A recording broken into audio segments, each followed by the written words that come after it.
Selanjutnya, usai sholat Id, Wali Kota Palembang Harnojoyo melanjutkan open house dalam rangka halal bihalal di rumah dinas Wali Kota Palembang.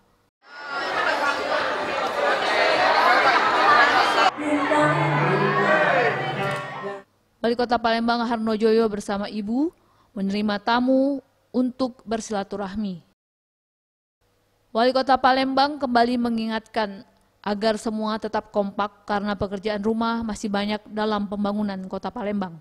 Atas nama keluarga, atas nama pemerintah dan pejabat pemerintah Kota Palembang mengucapkan selamat Hari Raya Idul Fitri 1 Syawal 1444.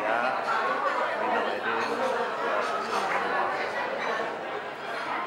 setelah sholat Idul Fitri hari ini, kami berharap khusus kepada pejabat Kota Palembang untuk tetap kompak, solid dalam melaksanakan tugas. Karena PR kita ke depan ini masih banyak dalam rangka pembangunan Kota Palembang.